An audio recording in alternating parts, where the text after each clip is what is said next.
Bonjour à tous, bienvenue pour cette vidéo de présentation à l'algorithmie. Ce cours va se passer comme le cours d'architecture, c'est-à-dire que vous avez cette petite vidéo qui fait office d'introduction, de vidéo de présentation, et l'ensemble des autres vidéos de la playlist peuvent être regardées en fonction de vos besoins, en fonction de ce qui vous intéresse. Donc il n'y aura pas de numéro de séance et de, on va dire, progression logique entre les différentes vidéos. Vous avez simplement à voir celle-ci en premier, et après vous pouvez aller piocher dans les autres vidéos qui seront ou qui sont présentes sur la playlist algorithmie. Pour cette vidéo de présentation, nous allons voir ensemble le pseudocode, on va expliquer rapidement ce que c'est, et on va faire un petit peu le tour de toutes les syntaxes que nous allons utiliser. Alors l'algorithmie, c'est une manière de représenter par exemple un processus, de représenter un protocole, une recette qu'on pourrait utiliser par exemple en informatique pour la construction d'un programme, d'une application, d'un site web, pour un jeu vidéo, peu importe, et qui va permettre en fait d'écrire la logique, d'accord, de tout ce qu'il y a autour, des traitements, des instructions que l'on veut effectuer. Le but n'est pas de représenter tout cela dans un langage de programmation final, d'accord, c'est d'avoir une écriture, donc un langage le plus générique possible, qui puisse ensuite être transcrit dans un langage de programmation cible, celui que l'on veut, et que le programmeur en fait mettra en œuvre en fonction de ses connaissances, ses compétences, et bien sûr des besoins qu'il a, et des fonctionnalités et des possibilités que lui offre le langage dans lequel il veut en fait transcrire l'algorithme. Donc ça, c'est après au bon vouloir du programmeur, mais nous on va s'intéresser vraiment à l'aspect algorithme et l'utilisation d'un pseudocode. Alors le pseudocode, ce n'est pas quelque chose qui est normalisé, c'est-à-dire c'est pas par exemple, il n'y a pas une équipe qui s'est chargée de créer un langage pour l'algorithmie qui serait officiel, universel, international, normalisé, où tout le monde devrait utiliser le même. Parce que l'intérêt justement d'un pseudocode, c'est de représenter, comme je vous l'ai dit, les choses de manière générique, qui puisse être compréhensible pour n'importe qui, même un non-programmeur à la limite, qui puisse voilà, au moins lire le code qui est présenté et le comprendre un minimum. Il ne s'agit pas de produire forcément des choses que l'on va retrouver dans certains langages. D'ailleurs, il y a des fonctionnalités que vous allez trouver dans un langage de programmation et pas dans un autre. Donc ici, on essaie d'être le plus global, le plus générique possible. Et normalement, quand vous avez un algo écrit avec votre pseudocode, il doit être compréhensible et pour un programmeur, il doit permettre justement la transcription dans un langage de programmation que le programmeur en question connaît. Voilà. Donc évidemment, comme il peut exister tout un tas de différentes notations pour ce pseudocode, afin que vous puissiez comprendre le pseudocode que je vais utiliser dans les vidéos de la playlist algorithmie, je vais vous présenter la notation que je choisis, d'accord, pour l'ensemble des vidéos, et qui est présentée dans cette vidéo-ci, dans cette vidéo de présentation. Comme ça, vous saurez s'il y a des choses que vous ne trouvez pas claires au niveau de la syntaxe, vous pourrez vous référer à cette vidéo-là pour retrouver la notation qui a été utilisée et ce qu'elle veut dire derrière. Ok, alors on a pas mal de choses, on va faire le tour de pas mal d'éléments. J'ai également prévu d'intégrer certains éléments au pseudocode qu'on ne retrouve pas forcément, on va dire, habituellement. C'est-à-dire que ça va être par exemple sur des fonctionnalités, sur d'autres langages de programmation ou notamment d'autres paradigmes que j'ai décidé d'inclure pour que ce soit beaucoup plus pratique à l'usage. Alors, si évidemment vous n'avez absolument aucune notion en programmation d'informatique sur certains aspects dont je vais parler, certaines notions, ce n'est pas bien grave, ça parlera surtout bien sûr aux programmeurs qui, quand on va parler par exemple de structure, de classe, de variables, sauront à quoi cela fait référence dans un langage de programmation, mais il s'agit encore une fois ici d'adopter une notation générique qui puisse être utilisée partout, et ensuite un développeur Python doit pouvoir exploiter l'algorithme qui aura été écrit comme un développeur PHP par exemple. Très bien, on va commencer par la chose la plus basique finalement, c'est l'écriture de commentaires. C'est-à-dire que quand on va écrire un programme, il est possible d'avoir des commentaires qui sont en fait tout simplement du texte indiqué pour la personne qui écrit l'algorithme, le code, et qui ne va pas être en fait interprété, ne va pas être pris en compte dans la programmation en fait du tout. C'est vraiment juste utile pour la personne qui écrit le code, pour avoir par exemple des indications, pour décrire par exemple ce que va faire une fonction, pour apporter tout un tas d'informations supplémentaires et d'éléments supplémentaires, mais qui sera ignoré ensuite pour la construction du programme. On va utiliser une syntaxe qui est quasiment similaire à qui est similaire à beaucoup de langages de programmation, qui est tout simplement le double slash, d'accord. Donc à partir du moment où je vais utiliser cette notation, je pourrais indiquer que j'ai un commentaire ici et j'aurai pas de problème à ce niveau-là. Donc j'ai choisi cette syntaxe parce qu'elle est suffisamment compréhensible pour beaucoup de programmeurs, même si elle n'existe pas forcément dans tous les langages, mais peu importe. Et pour un commentaire éventuellement sur plusieurs lignes, eh bien on pourra par exemple se contenter de faire ceci et d'indiquer le commentaire ici. Voilà. Tout simplement pour indiquer que c'est un paragraphe de commentaire, donc un bloc de texte qui ne fait pas partie du code en lui-même, d'accord, qui sert encore une fois juste pour la personne qui écrit l'algorithme. Voilà, donc très très simple pour les commentaires, je vais assez vite à ce niveau-là. On va avoir besoin également en informatique de caractères spéciaux, de représenter des caractères spéciaux, notamment pour tout ce qui est retour à la ligne et tabulation. C'est des choses qu'on a souvent besoin de faire quand on fait de la lecture, quand on fait de l'écriture. Donc on utilisera ici les caractères informatiques, puisqu'ils ne sont pas propres à un langage de programmation, mais propres au comportement de votre système d'exploitation. Donc on utilisera l'anti/n pour un retour à la ligne, très simplement, et l'anti/t pour la tabulation. Je n'indique surtout que ces deux-là, parce que je ne pense pas de toute façon en utiliser d'autres dans les vidéos que je présenterai. Ceux-là, c'est les plus courants. Et au pire, si vous voulez utiliser des autres, utilisez les métacaractères qu'on connaît habituellement, les caractères spéciaux qu'on utilise en programmation, dans n'importe quel langage, peu importe. C'est quelque chose qui fonctionne pareil et partout, on va dire de la même manière. Donc ça, pas de problème, on passe assez vite là-dessus. Maintenant, on a besoin, pour pouvoir écrire nos algorithmes par la suite, de pouvoir représenter des données, notamment des types de données, c'est-à-dire des données qui seraient dans des types primitifs ou des types natifs, c'est-à-dire ce que l'ordinateur est capable de manipuler, et ça parle aussi également aux programmeurs, puisque vous avez beaucoup de langages comme ça. Les pseudocodes sera pour des raisons évidentes, parce que c'est encore une fois, ça doit être le plus générique, donc le plus compatible possible, typé, c'est-à-dire que quand on manipulera des données, on indiquera automatiquement leur type, même si vous savez, si vous êtes programmeur, vous savez qu'il y a des langages où vous n'avez pas besoin d'indiquer explicitement le type d'une information, cela sera déduit directement par un interpréteur, un compilateur. Ici, pour l'algorithme, on va absolument le faire, notamment pour les gens qui voudraient transcrire ça dans un langage qui est fortement typé. Donc la représentation des différents types sera très simple. Pour les entiers, donc un entier, je rappelle, un entier donc, au sens mathématique du terme, on a par exemple ceci, on a ceci, donc on prend bien sûr les entiers relatifs également.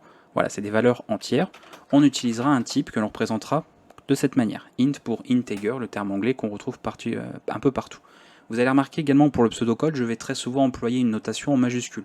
Bien évidemment, ça ne changera pas grand-chose si un jour vous employez une notation en minuscule, mais ce sera surtout moi au niveau des écritures que je ferai pour bien faire la distinction, parce que je trouve que ça rend les algorithmes beaucoup plus lisibles, d'avoir comme ça les mots-clés en fait en majuscule, et d'avoir ensuite ce qui est écrit par nous-mêmes, c'est-à-dire les variables, etc., en minuscule, pour garder on va dire, une certaine harmonie là-dessus, même si on verra des cas de majuscules qui peuvent être utiles pour les variables, notamment pour les constantes, mais on reviendra dessus. Donc ça, ce sont pour les entiers. Pour tout ce qui est réel, donc par exemple la valeur de pi arrondie, mettons ce genre de choses-là, on utilisera le mot-clé real, tout simplement. Donc le terme anglais aussi, donc pas mal de termes anglais à ce niveau-là. Ce seront des exceptions, vous verrez que sinon pour le reste, on utilisera un pseudocode qui est principalement en français, mais pour les types, on met des termes anglais, parce qu'encore une fois, c'est dans beaucoup de cas les noms de types que l'on retrouve en programmation, donc je trouve que ça facilite pas mal de choses. Pour ce qui est booléen, c'est-à-dire quelque chose qui peut prendre qu'une valeur binaire, c'est-à-dire vrai ou faux, true, false, 1 ou 0, donc 1 est associé à vrai et 0 est associé à faux, d'accord. Donc là on n'a que deux choses, vrai, faux en gros, ce genre de choses. On représentera ça avec le type bool, tout simplement. On va ensuite avoir le caractère. Un caractère, je rappelle par exemple, c'est A majuscule, C minuscule, d'accord, et on utilisera le mot-clé car.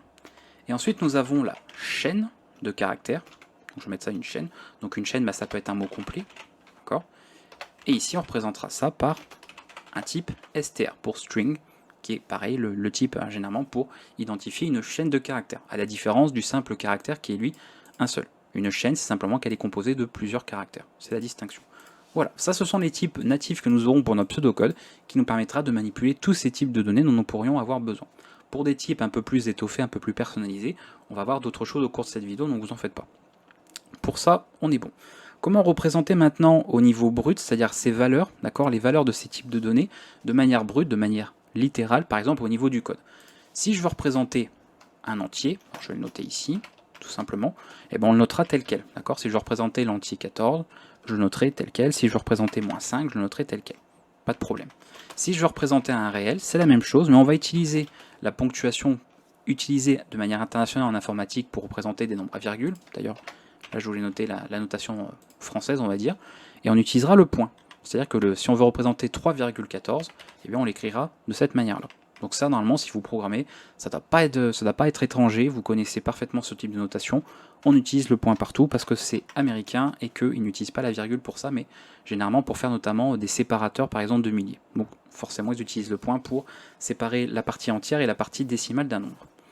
Pour un booléen, on utilisera les termes français, très simplement, vrai, faux, ou alors éventuellement, vous pouvez très bien utiliser par exemple les valeurs, on va dire, on va mettre comme ça, oui, V, si on veut raccourcir, et F pour faux. Peu importe, voilà, vrai, faux, Ça, il n'y a pas de règle à ce niveau-là, mais on se fixera là-dessus. Donc dans mes algos, dans ce que j'écris en pseudocode, vous me verrez marquer vrai ou faux, ou un petit v, un petit f en fonction, et vous saurez que ça correspond à une valeur booléenne. Pour un quart, il sera mis entre simple code, donc là je ne fais pas de changement finalement avec les langages de programmation, parce qu'après ça facilite énormément le reste. Donc on représente un caractère de cette manière, d'accord, entre simple quote, d'accord, donc simple guillemets, et pour la chaîne de caractères c'est la même chose, mais on les double, voilà, pour indiquer qu'ici on a vraiment plusieurs choses. Voilà comment on représente les valeurs littérales, donc des valeurs brutes à ces différents types de données. Comme ça vous avez tout avec le type à indiquer. Tout simplement, on a tout ce qu'il faut. Maintenant que nous avons nos types, que nous avons la manière de représenter leurs valeurs, on va avoir besoin de pouvoir gérer et manipuler tous ces types de données. Pour cela, en informatique, en programmation, nous utilisons des variables. Une variable, c'est tout simplement une manière de nommer une information, d'accord, dans laquelle nous mémoriserons une valeur. Et après, bien sûr, c'est quelque chose qui est mémorisé en mémoire, qui reste en mémoire le temps de l'exécution de votre programme, qui permet de sauvegarder en mémoire des informations que l'on peut ensuite utiliser tout au long de l'exécution de notre programme, et ça qui nous permet d'avoir des informations qui restent, d'accord, présentes tout au long de l'exécution, voire même plus tard après d'être enregistrées dans des fichiers pour être conservées, même lorsque le programme a fini d'être exécuté. Donc, ce genre de choses. Donc les variables, on utilisera un système de nommage assez simple. Donc on va garder cette partie ici pour nos variables, avec un nommage pareil qu'on retrouve habituellement dans les langages parce que c'est aussi, je trouve, beaucoup plus explicite, de nommer une variable tout simplement, par exemple de cette manière. Donc tout en minuscule, on ne s'embête pas. Si on veut nommer une variable avec plusieurs mots, eh ben on utilisera un underscore. Voilà, c'est la notation que j'utiliserai. Donc je ferai pas d'écriture en camel case, c'est-à-dire comme ceci. D'accord. Je vais volontairement choisir toujours ce type de notation pour pas se perdre et il n'y aura pas de problème. Donc ça, ce sont des variables dont on pourra éventuellement, on le verra par la suite, affecter de nouvelles valeurs. Si on veut une variable, même si le terme est mal choisi, mais bon, c'est comme ça qu'on malheureusement l'emploie en informatique, une variable qui est constante, même si vous comprenez que ça n'a pas de logique de dire qu'une variable est constante, donc quelque chose dont on choisit une valeur au départ et ensuite il ne peut pas changer, je l'écrirai en majuscule, d'accord? Donc je ferai comme ceci, éventuellement avec un underscore si j'ai plusieurs mots, mais elle sera indiquée en majuscule pour faire la distinction. Donc c'est ça ce que je vous disais, c'est que les mots-clés du pseudocode seront écrits en majuscule, mais là exceptionnellement pour une constante ce sera également en majuscule, pour indiquer que ça, à partir du moment où je vais lui mettre une valeur, elle ne pourra ensuite pas changer et on ne pourra pas lui affecter autre chose. Donc ça c'est important aussi. Si on veut représenter une collection, alors une collection ça peut être au plus simple un tableau, tel qu'on sait le faire dans pas mal de langages de programmation, ça peut être une liste, ça peut être un dictionnaire, peu importe, on verra comment on représente ça en fonction des besoins. On utilisera la syntaxe des variables, comme ceci, et entre crochets on indiquera le nombre, donc la capacité de ce tableau, c'est-à-dire le nombre d'éléments qu'il va pouvoir mémoriser. Donc par exemple si j'en veux 5, je mettrai tout simplement 5, d'accord? Donc ici x c'est le nombre d'éléments qu'on voudra au niveau de notre tableau. Voilà comment ça va fonctionner. Et enfin, pour de l'affichage par la suite, si on veut pouvoir afficher donc ces valeurs, c'est-à-dire que maintenant, bon, on a différents moyens de créer des variables, et on verra d'ailleurs comment on déclare tout ça, on aimerait pouvoir éventuellement afficher ces valeurs par la suite. On a vu qu'ici on peut afficher une chaîne, on peut afficher des caractères, etc. Mais comment on afficherait une valeur mémorisée dans une variable par exemple? Eh bien nous utiliserons une syntaxe avec les chaînes, c'est-à-dire la syntaxe des doubles guillemets, et vous pouvez parfaitement mettre du texte, hein, on peut parfaitement faire ceci, valeur de ma variable, d'accord? Et à l'intérieur, on va en fait, pour rendre ça assez lisible, on va dire au niveau du texte, on peut faire ceci. On va utiliser les accolades, les accolades indiqueront dans notre pseudocode que l'on veut non pas ici afficher le texte tel quel, mais afficher la valeur de quelque chose. Et la valeur de quoi? La valeur par exemple qu'on a mémorisée dans une variable. Donc si par exemple j'avais une valeur qu'on va avoir par la suite dans celle que j'ai appelée ma variable, je l'écrirai comme ça, d'accord? Alors comment on déclare, ce que finalement, on a vu comment écrire, faire cette notation, mais comment on va déclarer une variable au niveau de notre pseudocode. Quand on va écrire notre algorithme, si je veux par exemple déclarer une variable pour contenir un nombre de type int, donc un entier, comment je vais faire ça au niveau de mon pseudocode? La syntaxe est très simple, on commence par le type de la donnée, donc ici un int, on choisit un nom pour la variable, donc ça c'est ce que je vous ai indiqué, donc moi je vais taper nombre puisqu'il n'y a pas de problème à ce niveau-là, ça suit les règles ici que je vous ai dit pour le choix que je fais pour la notation. Et ensuite, on va utiliser un opérateur d'initialisation, c'est-à-dire qu'au moment ici où on déclare, alors, si je fais que ça, j'ai déclaré ma variable, d'accord, ça indique que je déclare une variable que j'appelle nombre, qui est de type entier, mais je peux aussi l'initialiser avec une valeur au départ. Dès qu'on la déclare, on l'initialise. Et pour ça, nous utiliserons un opérateur un peu spécial qui est le 2 points égal, pour indiquer que c'est vraiment une initialisation, d'accord? C'est-à-dire que la variable n'a pas été créée avant ça. Et là, je peux lui mettre une valeur. Ceci par exemple. Voilà. Et à partir de là, plus tard, on pourra utiliser quelque chose pour afficher, et on affichera par exemple la valeur de nombre avec ceci, dans un texte. Ou tout court, hein, simplement juste ça dans un texte aussi, ça marcherait. Voilà. On va échapper en fait pour dire qu'on ne veut pas afficher le texte accolade nombre, accolade fermante, mais d'afficher vraiment la valeur qu'on a mémorisée dans cette variable. Donc ici, ça remplacera tout ça par 144 si on veut l'afficher par exemple à l'écran ou autre. En tout cas, au niveau de notre algorithme. Voilà comment que ça se passe. Pour une chaîne, même chose, hein, on peut écrire ceci. Voilà un nom. Si on veut initialiser avec une valeur, pas de problème. Hein. Voilà, on peut indiquer des choses comme ça. Il n'y a pas de souci, d'accord? C'est vraiment la même règle. Si on veut faire un booléen, pareil, on fera comme ceci, d'accord? Là, je m'adresse vraiment aux programmeurs, pas de point-virgule, pas d'accolade, etc. D'accord? Encore une fois, on n'est pas dans un langage de programmation, on est juste dans une syntaxe pseudocode pour faire nos algorithmes, donc on ne s'embête pas avec toutes les spécificités d'un langage de programmation en particulier. D'accord? Le but, c'est d'être vraiment le plus générique. Ça, n'importe quel programmeur, quel que soit votre langage, si j'écris ceci, vous savez que vous devez déclarer une variable booléenne qui est initialisée à vrai. Donc normalement, que vous soyez développeur Python, en C++, en Java, en PHP, vous êtes capable de le faire si vous connaissez le langage cible. D'accord?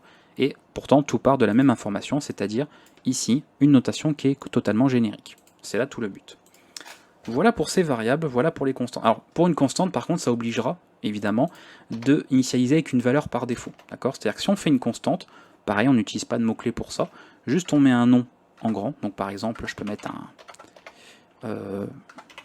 real taux de TVA, mettons. Là, je suis obligé d'initialiser une constante avec une valeur, et je peux indiquer comme ça. Voilà, comme c'est une valeur décimale, on met, bien sûr, même s'il n'y a pas de partie décimale, on met quand même le point 0. Et là, jamais je ne pourrai changer la valeur de taux de TVA, puisque c'est une constante, comme je l'indique avec la notation en majuscule. D'accord? Donc même principe, juste qu'on met en fait la variable, on l'écrit en majuscule, son nom, et on sait que c'est une constante, et là on a obligation d'initialiser au départ. Là où pour une variable, encore une fois, je peux parfaitement juste la déclarer, et on ne sait pas forcément ce qu'il y a dedans ici, et à la rigueur on s'en fiche. Parce qu'encore une fois, selon le langage de programmation cible, soit le compilateur, l'interpréteur va mettre une valeur par défaut, dans une variable qui est simplement déclarée, soit il mettra n'importe quoi, c'est-à-dire que ce sera une valeur aléatoire au niveau de la mémoire. Donc, encore une fois, quand on écrit l'algorithme, qu'on fait notre pseudocode, on se fiche de ça, on s'en soucie pas, et à la rigueur, on n'a même pas besoin de savoir comment ça fonctionne. On n'est pas censé forcément connaître le C, Python ou autre. Quand on écrit ici nos algorithmes, on se charge juste de cette notation-là qui a son importance. Voilà, je pense que je vous ai donné tout ce qu'il fallait. On va avoir besoin d'afficher des informations, parce que c'est à la rigueur la chose la plus simple qu'on peut faire dans un programme, c'est par exemple d'afficher du texte. Vous savez, quand vous programmez, vous apprenez à faire un Hello World, qui est tout simplement la manière d'afficher un simple texte à l'écran, donc généralement d'ailleurs dans une console, puisqu'on commence par là. Et ici, on utilisera des fonctions. On va considérer qu'elles existent, puisque le but, c'est pas de les faire nous-mêmes, et on l'appellera très simplement afficher. D'accord? On indiquera des parenthèses pour ce qu'elle prend en paramètres, en argument d'ailleurs ici lors de l'appel, et on affichera notre texte. Donc si je veux afficher de manière brute le texte bonjour, je ferai ça comme ça en pseudocode. Si je veux passer par une variable, par exemple en faisant ceci, je pourrais déclarer ma variable nom, comme je l'avais montré tout à l'heure, et ici on lui affichera par exemple un nom. D'accord? Donc on déclare une variable nom de type chaîne de caractères qu'on initialise avec la valeur Alice, et là avec afficher, avec la notation que je vous ai montré tout à l'heure, ça va remplacer tout ceci par Alice à l'exécution. Voilà. Donc ça nous permet comme ça d'afficher des valeurs de variables dans du texte sans problème. Et voilà, donc on ne s'embête pas, vous voyez, pour ceux qui font de la programmation, on ne s'embête pas avec des virgules, avec des pourcents, avec des spécificateurs, comme dans certains langages de programmation. Encore une fois, on veut la chose la plus générique et la plus lisible possible. Et là, quand on voit ça, je pense que n'importe qui est capable de comprendre que voilà, il suffit de remplacer ça par une valeur, parce que sinon ça ne devrait pas dire grand chose là si on le lit tel quel. Et à ce moment-là, on fait le remplacement, il n'y a pas de problème. Donc ça, pas de souci à ce niveau. Au niveau de ces variables, je vous ai montré comment les déclarer, comment les initialiser avec une valeur, mais on aimerait pouvoir éventuellement changer ces valeurs, d'affecter en fait une nouvelle valeur à ces variables. On va différencier, donc on ne va pas utiliser le même opérateur ici, mais par exemple utiliser le égal. Donc pour ça, on ne précise plus le type de l'information, parce que elle existe déjà, elle a été créée.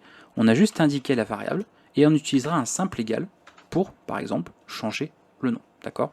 Donc là, après, vous mettez ce que vous voulez, notre ami Toto qui est de retour, et si on faisait un nouvel affichage du nom, cette fois-ci, ça affichera Toto à la place de Alice. D'accord? Donc pourquoi j'ai choisi de différencier à ce niveau-là entre une initialisation et une affectation, parce que, encore une fois, il y a pas mal de cas où ceci a une différence, et c'est aussi parce que j'avais remarqué en programmation que beaucoup de gens faisaient la confusion, notamment dans certains langages, dans certaines fonctionnalités, entre le fait d'initialiser une information et le fait d'affecter une nouvelle valeur à quelque chose qui existe déjà. Et comme ça a énormément de différences dans beaucoup de langages de programmation, eh ben, je tenais ici au niveau du pseudocode à montrer la distinction. Avec cette notation, vous savez que quand vous rencontrez ce caractère-là, vous savez que la donnée n'existe pas encore puisqu'on est en train de l'initialiser, donc c'est au moment où on la déclare. Par contre, quand vous voyez un simple égal, vous savez que c'est quelque chose qui existe déjà en amont, donc qui a déjà été déclaré avant. D'accord ? Donc ça permet comme ça de bien distinguer les deux, et ça va énormément vous aider par la suite pour transcrire dans certains langages au niveau de la programmation derrière. Voilà pour cette notation. Passons maintenant à quelques opérateurs. Donc vous voyez, on va assez vite, on enchaîne, parce qu'il y a quand même pas mal de choses à voir cette vidéo, donc elle sera un peu longue, mais en même temps, j'allais pas faire 3 vidéos juste pour ça, donc on fait tout dans une seule. Au niveau des opérateurs. Alors les opérateurs, je rappelle, on en a vu déjà deux. On a vu ces deux-là. Voilà. Pas de problème à ce niveau-là. On va voir des opérateurs dits arithmétiques, c'est-à-dire ce qui va nous permettre de faire pas mal de calculs. Donc là, bon, si vous avez été un minimum à l'école, j'espère que vous avez quand même tous eu cette possibilité, cette chance-là, parce que sinon c'est un peu embêtant. On va utiliser les opérateurs classiques, le plus, le moins. Pour faire la multiplication, l'astérisque, parce qu'encore une fois, c'est ce qu'on utilise en informatique. Donc je n'allais pas choisir un autre caractère pour qu'ensuite vous ayez à réapprendre autre chose. Le slash pour la division, et le modulo pour le reste de notre division euclidienne, qui sera utile aussi, que vous avez peut-être d'ailleurs appris pour certains à l'école, mais comme il est utilisé en informatique, on utilise cela. Donc l'avantage, c'est quand vous passerez à un langage de programmation, bah vous allez utiliser exactement les mêmes caractères. Donc vous ne serez pas dépaysé à ce niveau-là. Donc comme ils utilisent vraiment tous les mêmes caractères, j'allais pas choisir autre chose, ou même d'utiliser des notations, par exemple, comme ça, genre écrire les mots de manière textuelle pour ces opérateurs-là, pour que ça complique les choses. Donc là, on utilise des symboles pour le faire, et ça marche très bien. Quand on va vouloir comparer des valeurs, par exemple comparer une variable avec une autre, on va avoir besoin d'opérateurs de comparaison, et pour cela on va également utiliser les opérateurs qu'on trouve dans la grande majorité des langages de programmation, même si certains peuvent utiliser des notations de manière lettrée, avec des caractères, mais on utilisera le double égal pour vérifier une égalité. Pourquoi le double égal? Parce que vous avez compris que le simple égal est déjà utilisé pour une affectation. Quand on voudra indiquer une différence, tester une différence, on mettra ceci. C'est pareil, c'est ce qu'on utilise généralement en informatique. Pour vérifier ensuite des inégalités, on a le strictement inférieur, inférieur ou égal, strictement supérieur, supérieur ou égal. Voilà. Donc là, normalement, rien de nouveau aussi. Si vous avez fait un peu de maths dans votre vie, normalement, vous connaissez ceci, à part là où évidemment, il faut doubler le égal pour l'égalité, parce qu'on l'utilise déjà pour l'affectation, et c'est pas quelque chose qu'on voit en maths, forcément. Maintenant, pour finir, au niveau des opérateurs logiques, par exemple quand on a besoin de faire des opérations logiques, là exceptionnellement on utilisera des termes lettrés parce que ce sont souvent des opérateurs qu'on retrouve comme ça et c'est plus générique parce que c'est pas forcément la même chose d'un langage à l'autre. Pour l'opérateur, donc la négation, on utilisera le terme not, d'accord. Donc dans certains langages de programmation, on peut le retrouver avec le point d'exclamation, tout seul, éventuellement. Pour le et, on utilisera end. Pour le ou, on utilisera or. Et pour le ou exclusif, on utilisera XOR. Si vous ne savez pas ce que sont ces opérateurs, c'est pas grave, vous n'avez peut-être pas fait d'algèbre booléen ou de calcul sur des opérations, on va dire logiques, ou les portes logiques, tout ça, ça vous parle peut-être pas. Mais si vous en avez déjà fait ou si c'est quelque chose que vous manipulez ou vous connaissez, eh bien ces opérateurs vous seront utiles. Et si j'ai besoin de faire ça encore une fois dans des algos, en pseudocode, sachez que j'utiliserai ces opérateurs-là, donc ici des noms bien précis pour indiquer. Donc par exemple, si j'ai deux variables, je sais pas moi, j'ai fait une variable, donc évidemment un bool, donc D1 à vrai, et ici D2 à vrai. Si je veux faire une opération logique entre les deux, je peux tout simplement tester par exemple D1 XOR D2. Voilà. D'accord. Ce qui reviendrait dans d'autres langages, ça s'écrirait comme ça, en fonction, etc. D'accord. Donc c'est un ou exclusif. Donc on aurait en fait un calcul ici qui est fait. Le calcul, en fait, où ça peut être fait? Donc c'est une expression, d'accord, une expression mathématique. Ça peut être fait bien sûr n'importe où. Ça peut être fait quand on veut affecter une variable. Par exemple, je peux très bien faire un nombre ici et puis faire ceci, d'accord, ça marcherait parfaitement. Même d'ailleurs utiliser ça. Alors là, ce serait un peu bizarre de faire comme ça, parce qu'il faudrait, en réalité, il faudrait faire quelque chose comme ça. Si je reprends, voilà, en booléen, d'accord, ça fonctionne très bien. Et on va pouvoir le faire également dans des structures de contrôle, d'accord, on pourra avoir des vérifications aussi, et utiliser certains opérateurs. Donc ça, pareil, je peux très bien, par la suite, faire quelque chose comme ça, d'accord, ça fonctionnerait aussi. Ça va faire le test, en fait, est-ce que 4 est-il égal à 5, d'accord, et en fonction de oui ou non, ça va enregistrer l'information. Et d'ailleurs, il faudrait que je mette dans un booléen, ce sera mieux, ça évitera de récupérer une valeur chiffrée, et là on récupérera vrai ou faux. Donc là, ça on verra, res, si je l'affiche, il va contenir évidemment faux. Voilà. Donc ça, classique, on a fait le tour des opérateurs les plus communs, et vous pourrez quasiment tout faire. Pour ceux qui font du C ou autre, vous avez remarqué que j'ai pas mis de caractères comme les plus égales, comme l'incrémentation de 1 avec plus, ce genre de choses, parce qu'encore une fois, ce n'est pas disponible dans tous les langages de programmation, ce n'est pas assez universel, on va dire, assez implémenté partout pour que ce soit assez générique et être écrit ici. Donc je préfère ne pas les écrire, d'autant qu'on peut parfaitement s'en passer, puisque justement, il y a des langages de programmation qui n'ont pas ces opérateurs. Donc avec tous ces opérateurs-là, on peut largement faire ce qu'on veut, et par exemple, pour remplacer ce type d'opérateur, du style variable plus égale 2, et bah ici on fera simplement, donc ça répète peut-être, mais on fera ceci. Voilà, ça revient exactement au même. Si on veut faire un plus plus, ceci, et ben c'est pareil mais avec 1. D'accord? Donc pas de problème à ce niveau-là. Vous pourrez parfaitement utiliser ça. Et après, bien sûr, si vous transcrivez le pseudocode dans un langage qui a ces opérateurs, bah vous saurez que vous pouvez l'utiliser après en C, en C++, il n'y a pas de problème. Mais pour les autres, au moins, ils sauront que c'est générique et ils peuvent comme ça l'adapter au langage qu'ils veulent. C'est là tout l'intérêt de ce pseudocode. Voilà pour la notation ici. Passons aux structures de contrôle, c'est-à-dire une fois qu'on a nos variables, qu'on a nos données, qu'on sait éventuellement en afficher. Donc je rappelle, on a notre petite... la fonction, on considère qu'elle existe, voilà, afficher, qui prend ce que l'on veut afficher entre parenthèses. Ok. On va pouvoir également aussi lire des informations. C'est-à-dire que des fois, on a besoin de lire des informations de l'utilisateur, donc à son clavier, pour rester plus simple. Et là, pareil, on va avoir plusieurs notations à faire. La notation que je vous propose est la suivante. Vous avez besoin de mémoriser l'information, enfin en tout cas c'est mieux de le faire, dans une variable.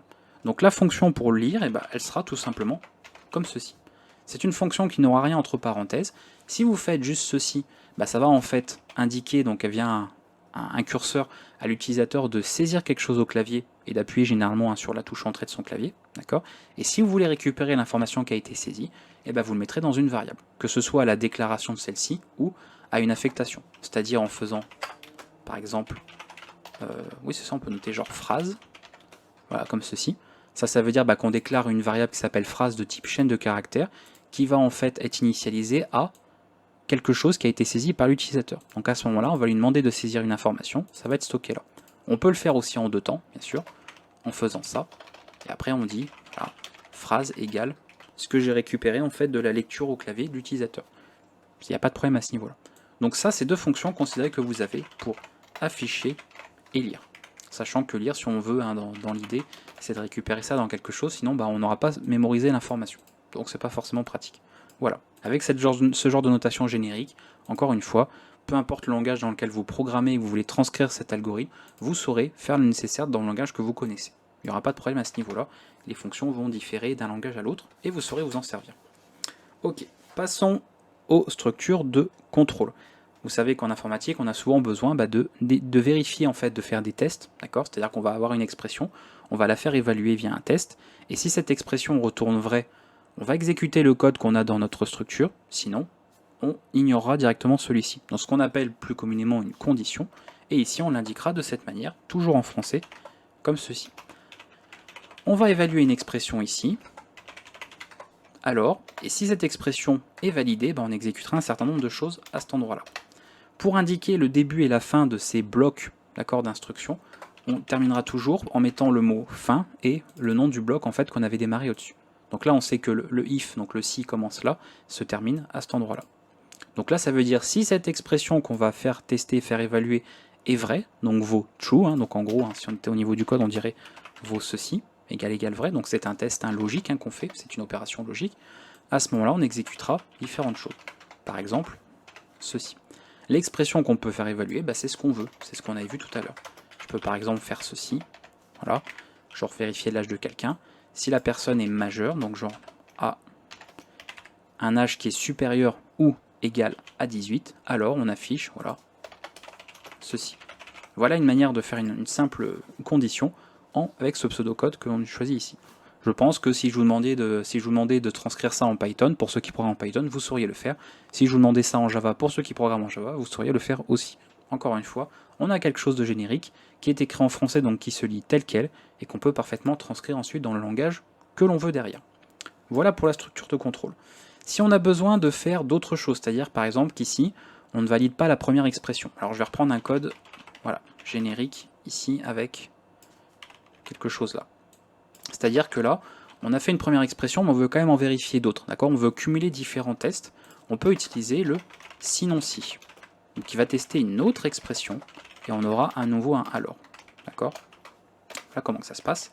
Et si on veut un test par défaut, c'est-à-dire si aucun des tests n'a passé et qu'on veut quand même réaliser une certaine suite d'instructions, on utilisera le sinon. Le sinon, c'est un peu le cas par défaut. C'est-à-dire que là, on vérifie, on évalue cette expression.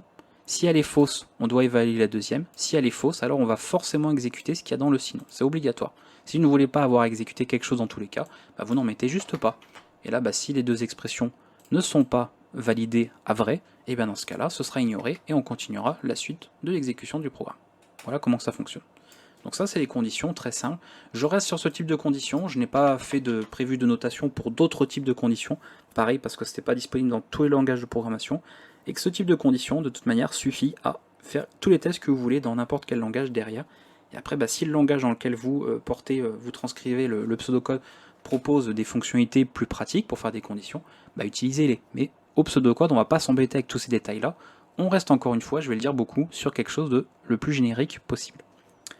On passe maintenant aux boucles, c'est-à-dire la possibilité de répéter un certain nombre d'instructions. Pareil. Par exemple, si je veux répéter une phrase 5 fois, ou si je veux aussi parcourir, c'est-à-dire que ça il faut le comprendre tel quel, une boucle on l'utilise par exemple pour parcourir quelque chose qui est séquentiel. Ça peut être par exemple l'ensemble des caractères d'une chaîne, puisqu'une chaîne est une séquence. Ça peut être l'ensemble des lignes d'un fichier, d'accord, ou tout un tas d'autres choses comme ça. Voilà. Ça peut être carrément l'ensemble des balises récupérées depuis une page HTML, donc une page internet, sur laquelle on aurait des balises HTML pour pouvoir lister chaque élément et récupérer par exemple des valeurs d'attributs, ce genre de choses.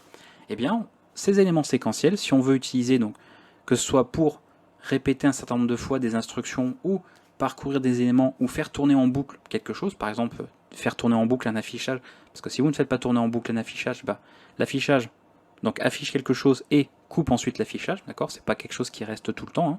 Si vous voyez votre écran affiché continuellement, c'est parce qu'il y a une boucle en fait qui tourne sans arrêt pour garder l'écran en fait affiché.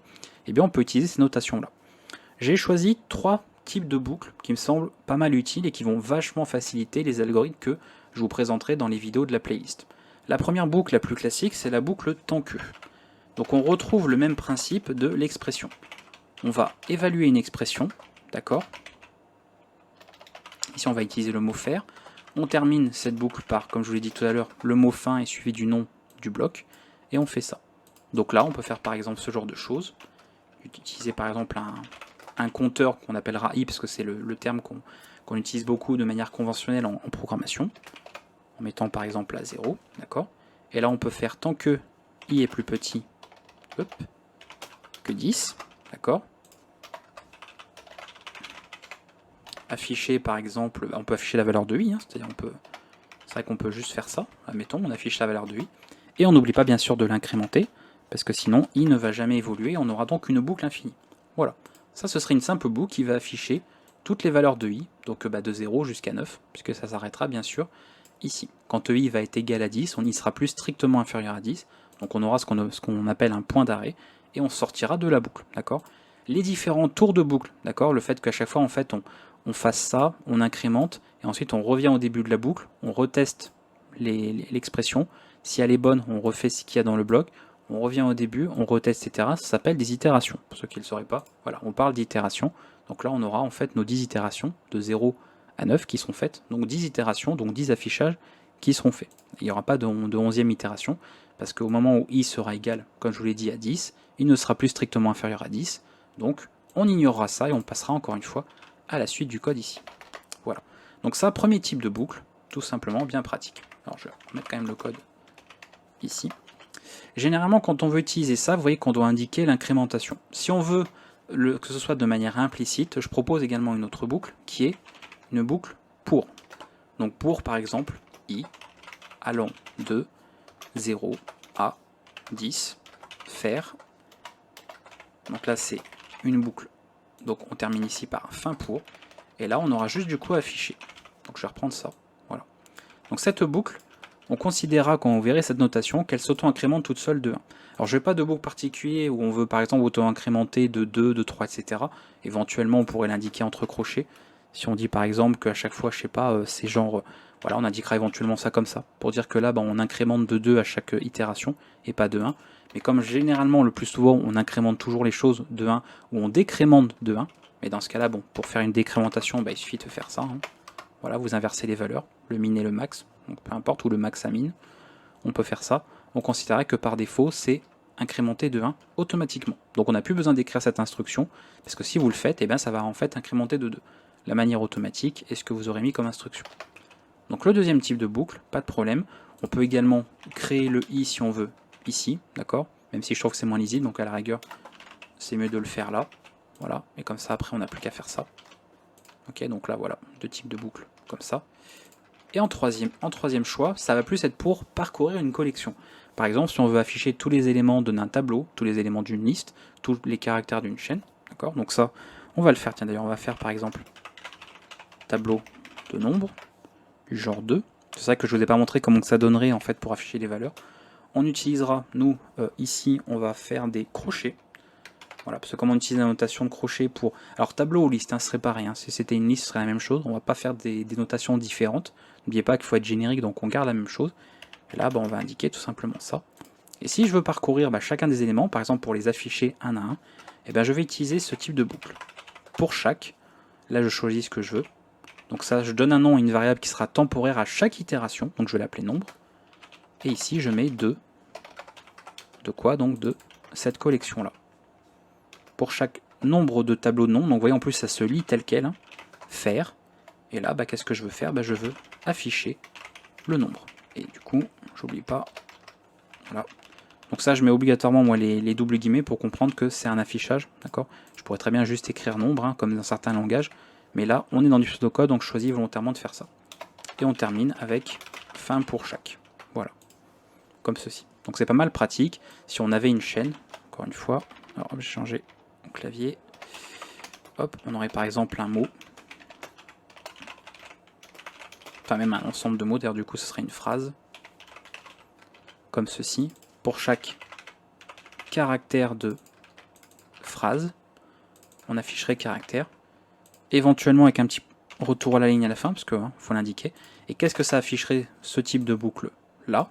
Donc avec ce code là, ça vous afficherait tout simplement, alors merci l'autocomplétion, voilà, quelque chose comme ça, avec bien sûr, voilà, les espaces blancs comptent aussi. Donc on aurait un affichage comme ça, ok, etc. Je pense que vous avez compris le principe.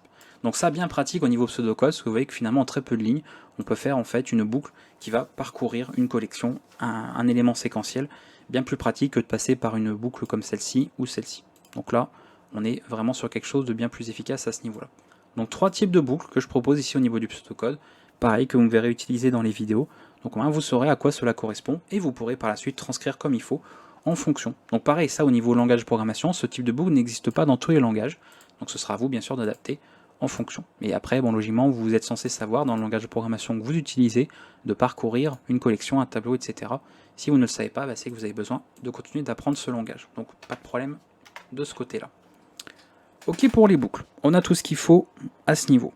On passe maintenant au rassemblement de l'ensemble d'informations pour éviter de la répétition. C'est-à-dire là où la boucle va éviter de répéter par exemple des instructions qu'on va écrire plusieurs fois. On aura juste à dire de le répéter X fois.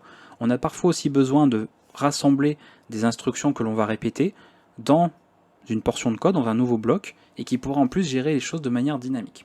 Par exemple, si je veux tout simplement faire parler par exemple un personnage du style G nom 1 égale ceci, on va mettre nom 2. On va reprendre les classiques, Bob Alice, on va avoir, je sais pas moi, n'importe quoi, un message, peu importe. Et je veux par exemple faire afficher un ensemble de dialogues. Je vais écrire ça comme ça. Et ici, je vais par exemple mettre un message, alors soit en brut, d'accord, tel quel, ou alors même passer par des variables, d'accord. Et je vais devoir faire pareil pour chaque personnage. Pour éviter la répétition justement de plusieurs instructions qu'on aurait, on va pouvoir les rassembler dans tout simplement une fonction, voire même une procédure, ça va dépendre. Je vais aussi distinguer les deux parce qu'on va pouvoir comme ça bien comprendre, c'est-à-dire quand on va écrire l'algorithme, on saura en fait de manière rigoureuse de ce dont il est question en fonction. Une procédure, ça va être tout simplement un bloc d'instructions qui ne renverra pas d'informations ou de résultats à la fin. C'est-à-dire qu'il n'y aura rien du tout, c'est juste ça va exécuter les instructions et c'est tout. Une fonction, à la différence, c'est une procédure mais qui va retourner un résultat à un moment donné. Donc il y aura une instruction retournée, d'accord, ou renvoyer quelque chose à ce niveau-là. L'écriture de ces deux syntaxes est très simple. On utilise le mot-clé procédure et on va lui donner un nom. Il y aura des éléments entre parenthèses, on va voir. On le termine avec fin procédure, pas de problème. Par exemple, je peux faire genre une somme, somme entier, on peut imaginer. Et entre parenthèses, si elle a besoin d'informations, enfin si elle n'a pas besoin d'informations, bah, vous laissez des parenthèses vides, on les met quand même pour indiquer bon, que c'est volontaire, que c'est pas un oubli de notre part, mais que c'est bien que on n'a pas besoin d'arguments pour, de paramètres ici pour faire tourner cette procédure, ok. Mais ici on en veut notamment deux nombres. Donc ceci, on utilise, vous voyez, les types comme on a vu, le int ici, ça c'est les noms qu'on aura, et on a comme ça nos paramètres qui deviennent des variables déclarées et créées, et qui existent dans notre procédure, qui n'existeront d'ailleurs que dans celle-ci, hein, pour ceux qui font un peu de programmation. Et à partir de là, bon là on a une procédure donc on peut rien retourner, parce que c'est ce que je vous ai dit, donc au mieux qu'on puisse faire éventuellement c'est d'afficher. On peut faire afficher, et là on va afficher finalement le calcul, donc de A plus B, d'accord, qui est la somme finalement des deux entiers. On peut faire ce genre de choses là. Maintenant si je veux une fonction donc qui retourne le résultat, qui renvoie en fait la somme des deux, j'ai juste à changer le mot procédure par fonction, d'accord. Et là à ce moment-là vous allez pouvoir utiliser le terme pour faire un retour. Donc moi je vais utiliser le mot retourner, d'accord. On va utiliser renvoyer, ce sera plus simple. Je trouve que c'est plus explicite comme ça. Voilà, renvoyer. Et on va renvoyer quoi? On va renvoyer, par exemple, A plus B, comme ceci, d'accord. Si je voulais renvoyer un texte, j'enverrai ceci, d'accord. On utilise, vous voyez, les valeurs brutes telles qu'on l'a vu au début de la vidéo, où je vous ai montré un peu la syntaxe qu'on utilisait. Donc si je fais ça, c'est le calcul de la variable A plus B qu'on renvoie. Qu'est-ce que ça veut dire renvoyer? Ça veut dire qu'au moment où on exécute cette instruction, on quitte la fonction, d'accord. Donc on revient en fait en dehors de la fonction, et on a récupéré le résultat de ça, de A plus B. Comment on appelle une procédure ou une fonction? C'est-à-dire que là on a la déclaration, d'accord, on définit la fonction, on la crée en fait, on lui donne une existence, et bien on va faire la même chose, c'est-à-dire on appelle par son nom, ok, et ensuite, entre parenthèses, on indique les arguments dont elle peut avoir besoin. Donc ici, si je veux par exemple faire la somme de 10 plus 2, eh bien je ferai ça dans cet ordre. Cette valeur va être affectée à cette variable, et le 2 va être affecté à B. Donc au moment où nous nous trouvons dans la fonction, ces deux variables A et B existent, d'accord, et ont pour valeur, donc respective, 10 et 2, avec cet exemple-là. Ok. Donc si je fais ça, pas de problème. Le problème, c'est que là, je récupère pas l'information. Donc au plus long, avec plus d'étapes, je peux faire ça comme ça. Donc, par exemple, je vais affecter à 0 pour pas initialiser avec rien. Et ici, je vais dire résultat. Je lui affecte le retour de cette fonction. Et donc là, le renvoyer, d'accord, ce qui renvoie ça, ça va être mémorisé dans cette variable-là. Et là, si j'affiche, ça va m'afficher 12, parce que ce sera la somme de 10 plus 2. D'accord. Sinon, on peut aussi le faire, ça marche aussi, bien sûr, parce que comprenez que c'est le retour. On peut demander parfaitement à afficher le retour directement. Donc comme ceci. On le mettra également entre accolades, et ça veut dire d'afficher le retour de l'appel à cette fonction somme d'entiers. Okay. Donc là, on passe pas par une variable en intermédiaire. Je fais ça, et là, ça va afficher 12 aussi, tout simplement. Ça évite de faire un affichage directement dans la fonction. Donc ça, cette fonction, elle renvoie la somme de deux nombres entiers, tout simplement. Voilà comment on peut faire à ce niveau-là. Pas d'histoire, là je m'adresse aussi à ceux qui font de la programmation plus générique, d'histoire de template ou de programmation générique justement. C'est-à-dire par exemple, je n'ai pas fait un type, par exemple var, qui dit que ça peut être de n'importe quel type. Voilà, après bien sûr si vous de votre côté vous le faites, il n'y a pas de problème, d'accord. Pour dire en fait là vous avez une fonction qui fait la somme de nombres, que ce soit des entiers, des réels, etc. Peu importe, ou même à la rigueur d'autres choses, ce serait bizarre. Voilà, on fait la somme de joueurs par exemple, ce sera assez curieux. mais pourquoi pas. Et moi je ne fais pas ça parce qu'on essaie d'être au plus précis possible pour savoir les types de données qu'on manipule. Je pense que c'est mieux, surtout pour les gens qui débutent ou qui généralement ont besoin de faire des algorithmes avant de passer à du code, à proprement parler. Je trouve que c'est mieux quand même de préciser les données qu'ils manipulent, parce qu'on remarque souvent des gens qui se trompent, parce que justement, ils s'attendent à manipuler un certain type, et ce n'est pas le type auquel ils s'attendent. Et il y a beaucoup d'erreurs qui arrivent à cause de ça. Donc les gens ne font pas attention au type des données qu'ils manipulent. Donc je trouve que c'est mieux de préciser. Et si vous deviez faire une fonction qui va faire une somme, par exemple, de réels, d'accord, et vous reprendrez la même chose. Donc ça rajoutera certes un peu de pseudocode, mais tant pis. Parce qu'il y a certains langages de toute façon dans lesquels on n'a pas trop le choix de faire ça. Vous ferez ceci, voilà, somme de réels. Et vous ferez du coup ici, voilà, la même fonction mais en changeant les types. Et dans ce cas-là, en fonction de ce qu'on appelle, si je fais cet affichage-là, ça va appeler cette fonction-là, d'accord, parce que 10 et 2 sont des entiers, ok. Et ici, si par contre je mets 10.0 et 2.0, ça appellera celle-ci. Et donc ça n'enverra pas 12, ça n'affichera pas 12, ça affichera 12.0. Et ici, ça affichera 12, juste en partie entière. Voilà, donc ça, il n'y a pas de problème, on peut l'utiliser pour notre pseudocode. C'est acté, il n'y a pas de souci à ce niveau-là. Voilà pour les procédures, pour les fonctions. D'accord, très simple. Pas non plus, c'est vrai que je ne l'ai pas montré, pas de valeur par défaut.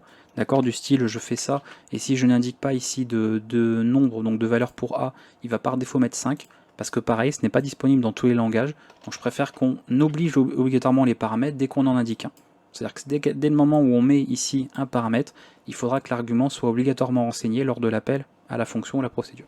Comme ça, pas de prise de tête non plus. Bien sûr, après, si vous transcrivez dans un langage qui permet les paramètres optionnels, utilisez-les. Encore une fois, c'est à vous, bien sûr, d'utiliser les fonctionnalités du langage final. C'est le but aussi, c'est comme ça voilà, qu'on développe les choses comme il faut. Là, on est sur du pseudocode, donc on ne s'embête pas avec ces petits détails-là. Ok, on va pouvoir passer à la suite. Pour terminer, on termine avec deux petites choses, notamment la possibilité de regrouper des données. Donc ça va surtout parler aux gens qui font de la programmation un peu plus poussée, on va dire, même si c'est pas forcément ça. La possibilité de regrouper des données. Par exemple, si je voulais représenter plusieurs informations pour une personne, d'accord, je pourrais avoir son nom, ok, je pourrais avoir son âge, je pourrais avoir une adresse, d'accord, pas mal d'informations comme ça. Et il paraît logique, évidemment en informatique, d'avoir la possibilité de regrouper tout ça. De se dire, finalement, ici on a des variables qui sont indépendantes, qui sont isolées les unes des autres, c'est-à-dire que le nom ici n'est pas rattaché à l'âge, il n'a pas de rapport avec l'adresse, d'accord. Pour autant, on sait que si on traite ici le nom de manière isolée, ça n'a pas beaucoup de sens, comme l'âge. Voilà, si je vous mets ça, et dire, 15, ça correspond à quoi? Parce que c'est un âge tout seul, mais c'est un âge de qui? De quoi? On ne sait pas. Donc il est plus logique d'intégrer toutes ces informations-là, de faire un rassemblement de données, donc un rassemblement de variables, dans un bloc à lui tout seul. Et ce bloc que nous allons faire, c'est une structure. Donc la structure au niveau de la notation, c'est très simple aussi. C'est quasiment comme si vous déclariez des variables, sauf que vous englobez ça dans une structure. Vous lui donnez un nom, donc par exemple une personne. On indique la fin du bloc de la structure que l'on définit, que l'on déclare. Et ici, vous créez toutes les variables, donc toutes les données membres de votre structure. D'accord, donc on peut remettre tout ce que j'avais à la rigueur tout à l'heure. Voilà. Donc ça, c'est la définition de la structure, c'est-à-dire le fait de la créer. Une structure, c'est ni plus ni moins qu'un type de données personnalisé. D'accord. Là où vous avez des types primitifs, des types natifs comme int, char, etc., que votre ordinateur sait manipuler, voilà, c'est déjà bien qu'il sache manipuler plein de types comme ça différents. Si vous demandez à votre ordinateur de manipuler des personnes, il ne saura pas. Par contre, si les personnes, c'est en fait un type qui est constitué de types de données primitifs, là il saura, voire même d'une autre structure. On peut parfaitement, je sais pas moi, imaginer, alors j'en sais rien, comment je pourrais refaire ça, du genre, oui, genre un type comme ça, d'accord, compte bancaire, et ça, si ça n'existe pas, vous auriez quelque part a priori une structure, compte bancaire, et qui contiendrait évidemment plusieurs choses, donc solde, et puis je sais pas moi, enfin j'en sais rien, de toute façon je sais pas exactement quelle information mettre, je sais pas, peu importe, ou le contrat ou peu importe, mais en gros, voilà, on peut parfaitement bien sûr inclure une structure dans une structure, puisqu'à ce moment-là, une fois que vous la créez, vous la définissez, ça devient un type utilisable. C'est un type personnalisé, d'accord. Vous pouvez créer des types de données de ce que vous voulez. Vous pouvez créer un type pour présenter un nombre avec plusieurs valeurs. Par exemple, je veux créer une structure pour un réel, d'accord. Donc je vais avoir en fait la partie entière. Comment je peux dire? Oui, en fait, je peux faire, oui, c'est ça. entier, et puis je vais avoir voilà, et ça représentera un réel, d'accord, qui contient en fait un entier et des décimales. Ok, donc on peut parfaitement faire ce genre de choses là. Alors je vais reprendre ma structure de personne qui était suffisamment, je pense, explicite pour ça. On va enlever tout ça. Voilà, qui devient donc notre type personnalisé. On va enlever ça pour simplifier. Et comment je peux maintenant la manipuler? Parce qu'on sait que pour déclarer avec des types natifs, je faisais quelque chose comme ça, par exemple, j'initialisais comme ça, pas de problème. Si on veut une structure, comment on va le faire? Sachant que vous voyez qu'il y a plusieurs variables. On ne peut pas juste se contenter de mettre qu'une seule valeur. Et bien pour ça, on va utiliser tout simplement les accolades. Donc pas les crochets ici, mais les accolades. C'est pas comme les valeurs d'un tableau ou d'une liste ou autre. Mais on va simplement indiquer le type, ça c'est obligatoire. Donc on s'accordera pour dire que le type ne s'écrit pas tout en majuscule comme int ou autre, parce qu'on ne veut pas indiquer que c'est un type natif, mais on met quand même une majuscule au premier caractère, d'accord, pour bien comprendre à ce niveau-là. Là vous mettez le nom que vous voulez, donc moi je vais mettre P1, et ici je l'initialise par défaut avec des valeurs que je mets entre accolades. Vous les indiquez dans l'ordre que vous avez écrit les variables dans votre structure. Donc moi c'est la première, c'est le nom. Donc je l'écris entre double guillemets puisque c'est une chaîne de caractères. Okay. Je sépare par des virgules, le deuxième c'est l'âge, et on met ça comme ça. Voilà. Quant à l'accès à un élément, que ce soit pour l'afficher, pour le modifier, vous indiquerez la variable que vous avez utilisée pour le nom de la structure, et le point. Le point sera notre opérateur d'accès aux données contenues dans la structure, donc ces variables. Donc si je veux accéder au nom, je peux faire ça. Que ce soit pour l'afficher ou le modifier. D'accord? Si je fais P1.nom et puis maintenant ça devient quelqu'un d'autre. Richard, hop. Voilà, Alice devient Richard. Ok. Si je veux afficher son âge, je peux faire ceci. P1.nom à P1.âge. Voilà. Et là, ça affichera littéralement Richard a 25 ans.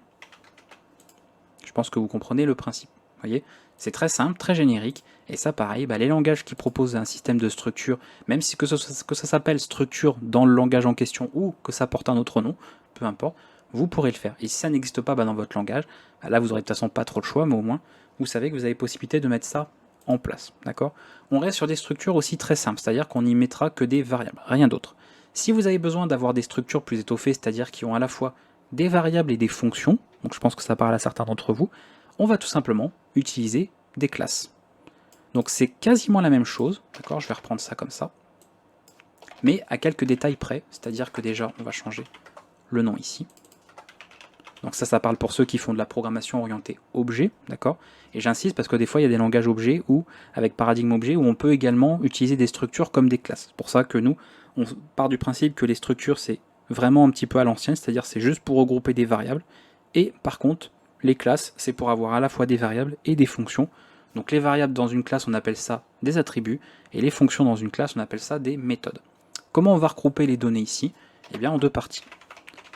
La partie où vous voulez indiquer les méthodes, vous faites ça. La partie pour les attributs, vous faites ça. Voilà. Et ensuite ici, voyons, on fait des tabulations pour séparer les informations. La classe aura obligatoirement, pour des questions de facilité, nous ici, un constructeur. Il y a encore une fois dans la programmation des langages qui vont faire des constructeurs par défaut, mais nous ici on est dans le pseudocode, donc on va obligatoirement préciser un constructeur pour que ce soit qu'il y ait un maximum d'informations pour la personne qui voudrait servir de cet algo. Le constructeur il s'écrira comme ça, avec le nom de la classe, et ici entre parenthèses, c'est comme une fonction, les éléments qu'il a besoin pour construire l'information. Donc moi par exemple, on va dire que j'ai juste besoin du nom de la personne, d'accord, au départ. Ici je fais fin constructeur, parce que c'est comme une procédure, une fonction, mais on l'appelle constructeur parce que c'est une fonction un peu particulière celle-ci. Et là, vous mettez ensuite l'information que vous voulez. Donc à la rigueur, ce qu'on ferait, ce serait... Alors là, il faudra d'ailleurs qu'on voit la notation pour l'attribut. Donc ici, il nous faut un attribut pour le nom. D'accord, ceci, voilà, donc juste l'attribut. Et après là, on va pouvoir mémoriser l'information. D'accord. Pour la classe, alors j'ai pas forcément choisi de nom particulier. Qu'est-ce qu'on pourrait utiliser comme valeur pour indiquer qu'on veut stocker dans l'attribut de la classe?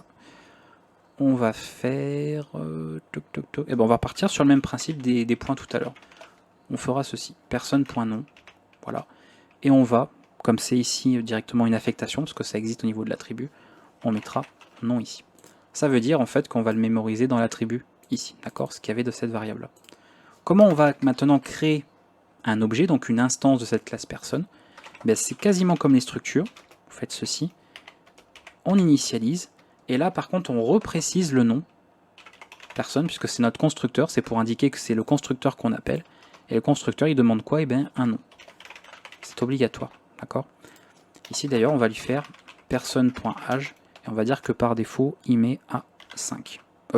Non, parce qu'en fait le personne, 0, parce qu'on va dire que la personne vient de naître, admettons. Et ici bien sûr il nous faut l'âge. Voilà. Donc ça vous voyez on ne le demande pas dans le constructeur, ça va être fait directement ici, et il n'y a pas de souci. Voilà. Si vous avez besoin d'initialiser des valeurs aux attributs de base, c'est par exemple pour éviter de faire ça, en gros, vous le faites là, et là comme il s'agit d'initialiser, vous utilisez le fameux opérateur de point égal. D'accord? Vous voyez, c'est la distinction. Ici on considère que les variables existent déjà, donc les attributs, donc on utilise le simple égal. Voilà, donc ça c'est vous qui voyez, comme ça vous pouvez mettre des valeurs par défaut ici. Comment on accède aux différents éléments? C'est pareil, c'est-à-dire que là, si je veux accéder au nom de Richard, je ferai p1.nom. Pas de changement du tout. D'accord? C'est comme les structures. Maintenant, l'intérêt aussi des classes, en plus des structures, c'est d'avoir d'autres méthodes, donc d'autres fonctions. Par exemple, je peux avoir quelque chose pour se présenter, donc là je vais indiquer plusieurs informations, éventuellement. D'ailleurs, c'est vrai que pour les fonctions, j'ai oublié de vous préciser un truc quand même qui est important, c'est le retour, notamment pour les fonctions. C'est-à-dire, procédure, je vous avais dit, on ferait comme ça, d'accord, le nom, et puis après fin procédure. Vous voyez, j'ai fait un petit oubli, donc on va revenir tout de suite dessus. Et une fonction, on a le nom, on indique éventuellement des types de données, pas de problème.